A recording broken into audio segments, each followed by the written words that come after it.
egameni likaJesu. Siyabonga uNkulunkulu kuqala ophelelisayo zonke izinto. Amen.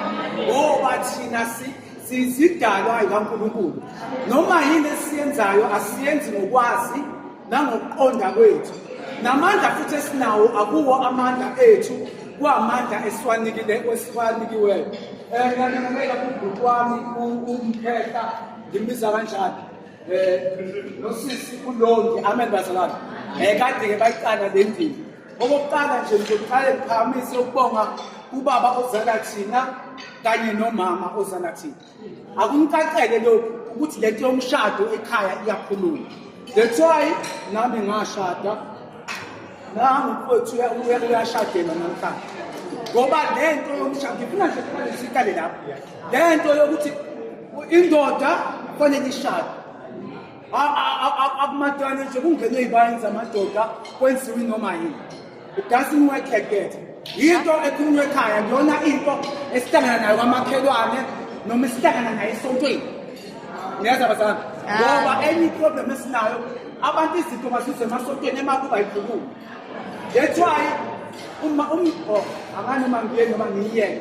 Ingakho umama nondodakazi baze esontweni indodakazi igowusheke ifike ikhuzo umfundise esontweni ukuthi igowusheke. Bethukethini ngawayo hamba la. Angikho kodwa la.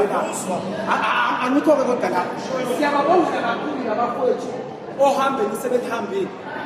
Bengekodwa uNkulunkulu ebasiza. Siyambonga kakhulu umkhulu kanye nogogo nebandla ke bazalwane uNkulunkulu abanikezelwe. Ngoba kunelabandla futhi nakhona iyakhulunywa lento leyo mshado. So enzama ukuveza ukuthi bafowethu asikhulume lento yomshado ukuze izoba khona nasemndenini. Nayinto ngomlomo wakho uyaprofetha. So ngeke ukwazi ukuthi ube lento ongakhulumi ngayo. Sebengethela ibhadi.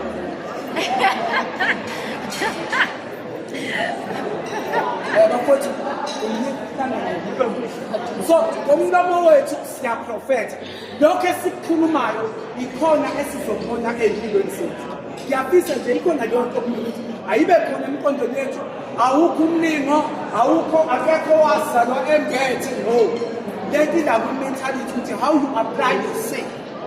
Indlela wena oya ngayo kuyo. Amikho ke kodwa lapho siyabonga kakhulu uNkulunkulu abamise labafowethu baze bahlukaniswe ukufa ingakahlali phansi. A special greeting kumndeni or kwifamily yaka Brown. These are our bosses bazalwane.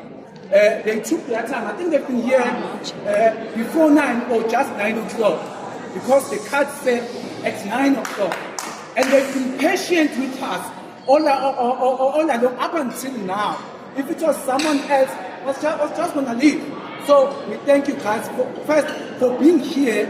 Secondly, for being patient with us.